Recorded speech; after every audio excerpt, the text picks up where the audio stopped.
So I'm going to go under Models. I'm going to right click. I'm going to create a folder and I'm going to call it Data. This is just my way of doing this. There's no right or wrong way at this point. It's just how you want to organize your code. So under here, I'm going to do add class. And I'm going to call this my project DB context. So I'm creating a class called project DB context. The goal here is this is a class that I'm creating that inherits the base class of DB context, which comes out of system.data.entity.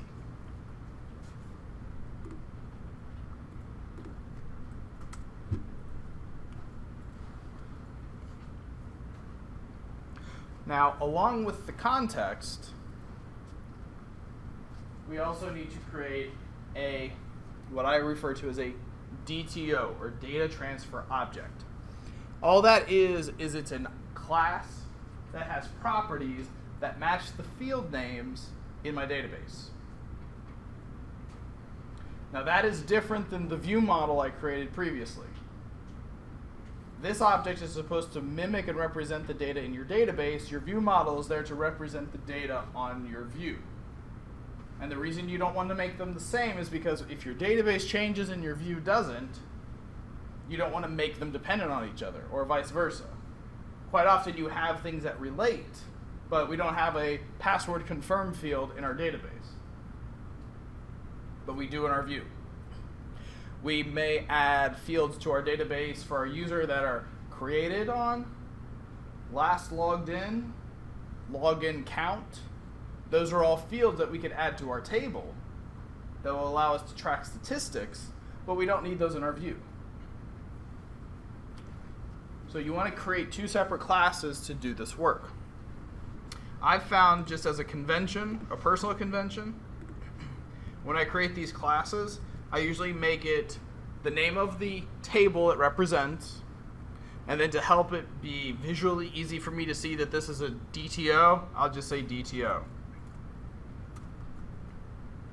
So that way when you're looking at the code and you're seeing this class floating around or this object, and you're going, is that the view model? Is that, what is that? Because you could also have another layer in between that's your actual business logic that's separate from your database and separate from your view. So you may somewhere have an actual user object that is independent of the database and independent of the view. So having that DTO suffix on the class name helps you, again, identify, is this part of the data layer, is this part of the business layer, is this part of the UI layer. So this class is going to have similar properties. First name, last name, email address, username, password, all right.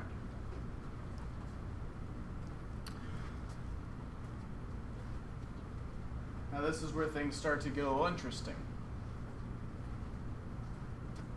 So we have this class, and we have this DB context. We need to link the two together.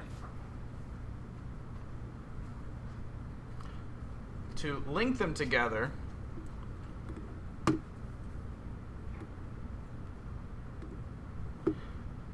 we create a property inside of the DB context that represents that database table. That property is referred to as a DB set. So it's public DB set. It's a generic property type, and not generic like it's general, but generic in the sense that it's a templated type. It uses the angle brackets, and you feed to it another class. In this case, we're going to feed into it user DTO. And then the convention is that you pluralize the type or the table name. Really, it's up to you what you want to call it. I could call it cheesy crackers, it wouldn't really matter. But I would have to remember that cheesy crackers maps to my users. So that's when it gets weird. You don't like cheesy crackers? No, I do. Oh, okay. You getting hungry? So that does the basic mapping. Gets us set up. The problem we run into is that you could run this code this way, and you could cross your fingers, and it would, quote unquote, kind of work. I like that. And by kind of work, I mean sometimes it'll work, and you're lucky, and sometimes it won't work because you didn't follow the standard conventions of the entity framework. So the entity framework was designed with, I believe even they say it as, common database design conventions in mind.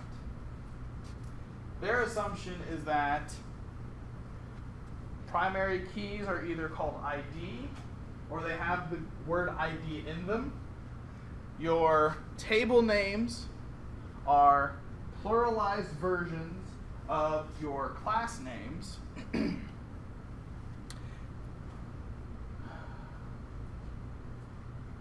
I forget, and that your properties will map directly to your column names in your database.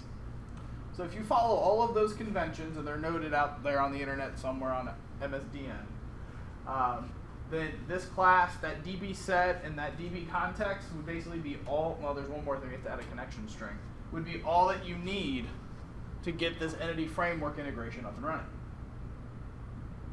Not bad, right? There's actually even another method where you create your DB context, your DB set in your model objects, and you build a connection string to the database that you wish you had, and the entity framework will go through and build those tables for you. Some of you are like, that's pretty cool. It is until you have to go change your database, and then the whole thing goes and it starts going, that field doesn't exist, so that field exists. And then you end up with table fields that are like, you have, if you ever have one of those self-referencing tables where it's like the record in here is the child of a parent record that's also in the same table, you get some really weird column names from auto-generated instances. I'm just going to leave it at that. It's like parent user 11 and parent. Anyway.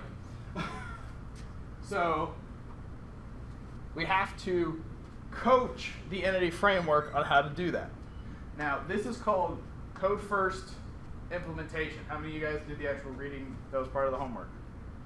And it, no? Okay. There was actually videos. You just had to sit there and watch them.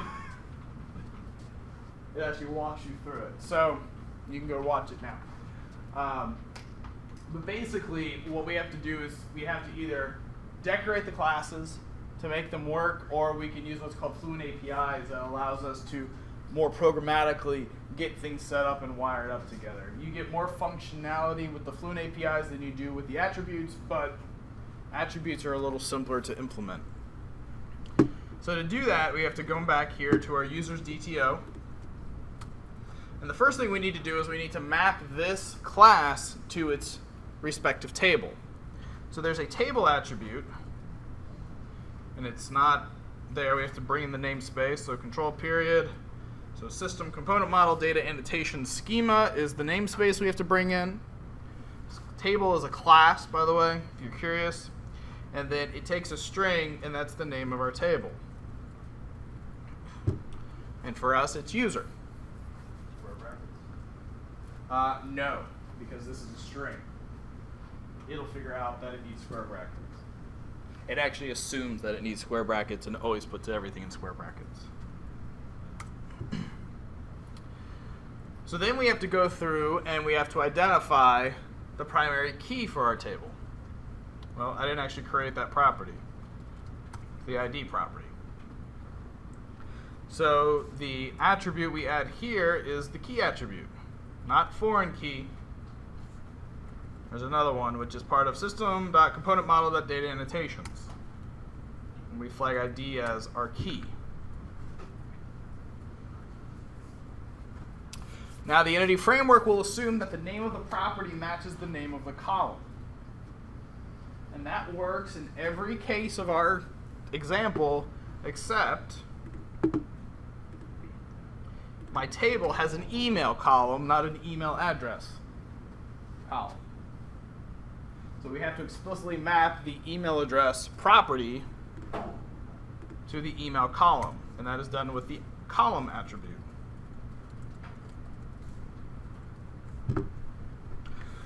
And there's additional attributes which we'll get into later about foreign keys and things like that, but we won't dive into all that this week. So this basically does our mapping for our table to DTO for our entity framework. So the last thing that we need to get this whole thing up and running is a connection string.